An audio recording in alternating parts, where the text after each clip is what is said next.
Well, that's debatable. You may like to know that 2 of Tony Garnett's highly acclaimed series are on BBC television this week. Starting tomorrow on BBC1 at 9:25, there's the first of 4 dramas from the Great War to the General Strike, Days of Hope. And on Thursday, here on BBC2, there's the 3rd film in the series about law and order, A Brief's Tale, in which the subject is Alex Gladwell, a solicitor specialising in criminal cases who might well be considered somewhat shady. Well, that's here on 2 at 9 on Thursday. And incidentally, on Thursday week, you can see The Prisoner's Tale, an excerpt of which we saw this evening towards the end of the Arena programme.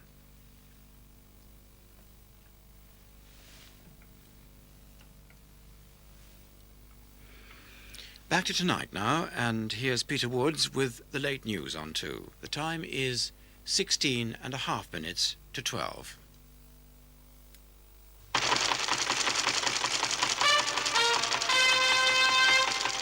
The Liberal Party leader, David Steele, defends the choice of a black parliamentary candidate, and Mr. Steele says he's ideal.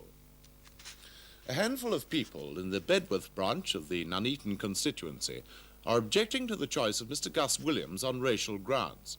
Mrs. Florrie Carville, who is secretary of the Bedworth Liberals, says her members won't work for him because a coloured candidate would result in annihilation of the Liberals in Nuneaton in an election.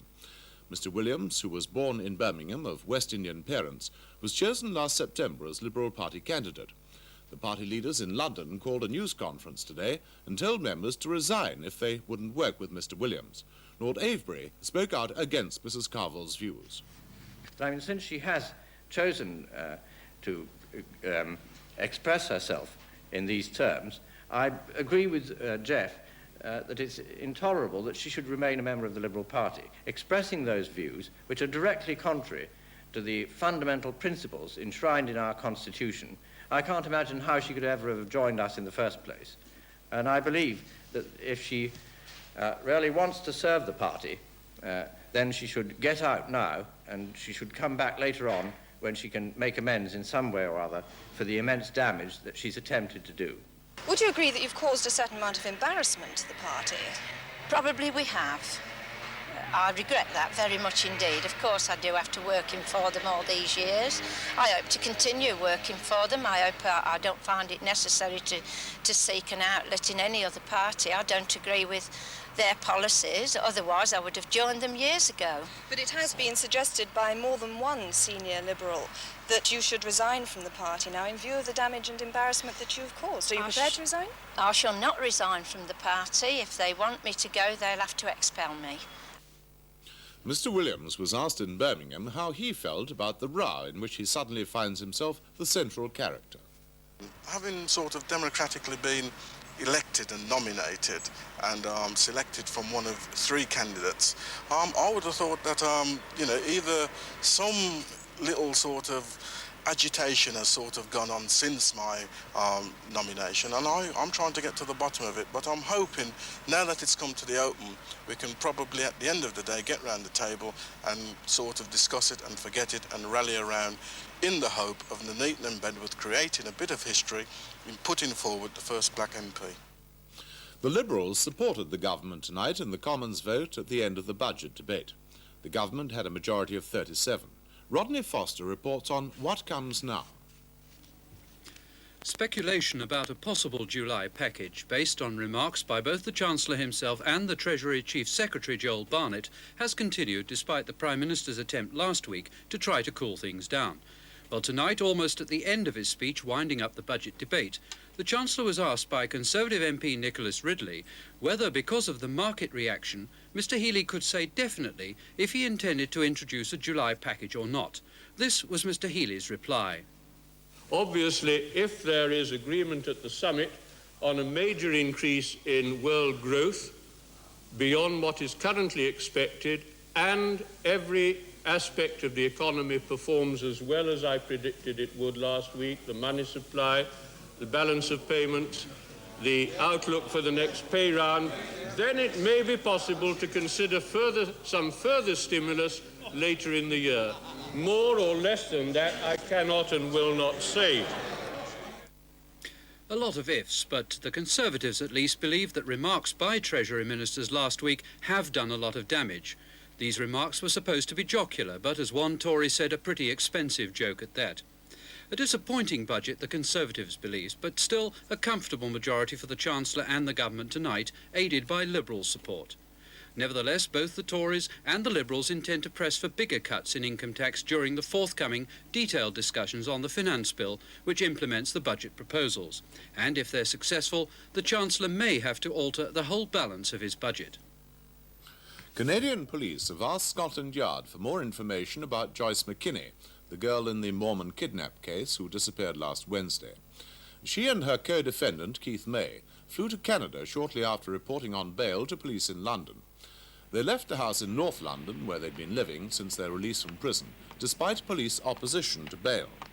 They were due to stand trial next month on charges of kidnapping Mormon missionary Kirk Anderson. According to a member of the cabin crew on their transatlantic flight, Miss McKinney and May attracted attention by posing as deaf mutes. They were also heavily disguised, judging by photographs sent anonymously to the Daily Mirror. Miss McKinney wore a red wig with heavy makeup and tinted glasses. May also appeared to be wearing a wig, as well as dark glasses and a black moustache. The van driver, who was hired to take them to Paddington Station, remembered the couple well. The girl said to me, said, "Is there anything following us?" I said, "I couldn't tell you." I said, "I couldn't care less whether it is or not." I said, "I've done nothing wrong." I said, "If you want to see if there's anything following you," I said, "there's 2 back windows there, look out the back windows." So she turned round and looked through my back window. She said, "Yes, there's a blue car following me." I said, "Well, I've done nothing wrong. If you haven't done nothing wrong, you've got nothing to worry about." So you dropped them at Paddington? I dropped them at Paddington Station. They told me they was going to Reading. They paid me the fare of what it was, and they gave me a £5 tip. And that was the end of the story. After leaving for Paddington at 9:30 on Wednesday morning, they were next spotted at Shannon Airport in Ireland, where they boarded an Air Canada flight at 14:10. The flight arrived in Montreal at 15:45 local time and then continued on to Toronto, arriving there at 17:30. There's been no sign of them since then. They could be heading for Asheville in the United States, Joyce McKinney's hometown. Dr. FR Leavis, one of the most influential and controversial literary critics of the century, has died at Cambridge at the age of 82. Dr. Leavis taught English to generations of Cambridge students. His ruthless criticism made him many enemies, as well as gaining him widespread recognition, and he was a leading authority on D.H. Lawrence. He was recently made a Companion of Honour. The Foreign Secretary, Dr. Owen, is on his way home from Salisbury tonight with a feeling of at least partial success in his attempt to keep talks going on Rhodesia. With the American Secretary of State, Mr. Cyrus Vance, Dr. Owen spent the day in talks with Mr. Ian Smith and the 3 black members of the interim government in Rhodesia. They'd already seen the Rhodesian Patriotic Front leaders in Tanzania. While today's talks didn't result in agreement on an all-party conference, there wasn't an outright objection of the idea either. Before leaving Salisbury, Dr. Owen talked to reporters. Well, as you know, we've had some hours of detailed discussion both this morning and this afternoon, and the atmosphere has been a good atmosphere. The expression of view has been clear on both sides, and as you know, we put to the meeting that we thought there should be a round-table talks at which all the parties could come without precondition to try and see if we could build on the areas of agreement that already exist, to widen the areas of agreement, and hopefully to work towards an agreed ceasefire. 2,000 black Rhodesians turned out in Salisbury to tell Dr. Owen and Mr. Vance that they didn't welcome the idea of a round-table conference. Most of them were supporters of Bishop Muzorewa, one of Mr. Smith's 3 black colleagues in the interim government. The crowds were less sympathetic in their reaction than Mr. Smith. In keeping with the one main basic condition which we have stated all along, that we are not prepared to go back on the agreement which we signed on the 3rd of last month. With that proviso, we will, to the best of our ability, see if we can meet the requests which they have made. India has confirmed that a nuclear-powered spying device was lost high in the Himalayas in 1965. But the government says there's no risk of pollution, especially to the waters of the river Ganges, which rises there.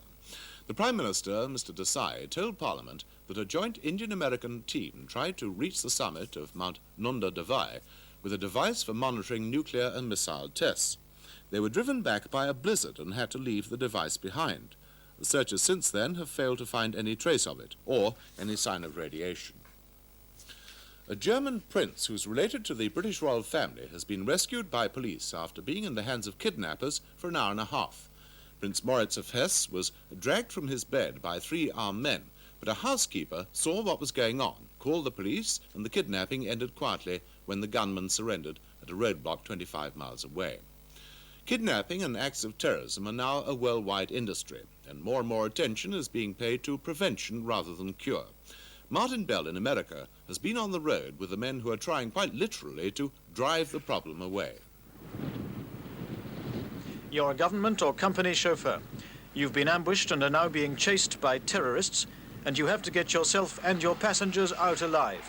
The anti-terrorist driving school will show you how to do it. Bill Scott, a former racing driver, conducts his classes, both theory and practice, on a racetrack in the Blue Ridge Mountains. His clients are multinational companies, and his students here, a group of their drivers from Latin American countries. The basic skill they learn is the quick getaway and the fastest U-turn in the business, called the bootleg.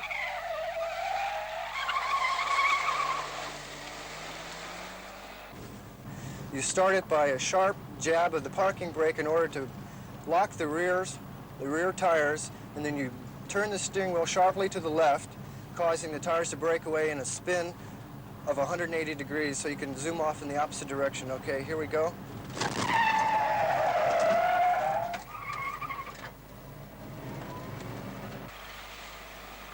But it may not be possible to spin out of trouble. Where there's a roadblock in front and a pursuit car behind, the only way out is through.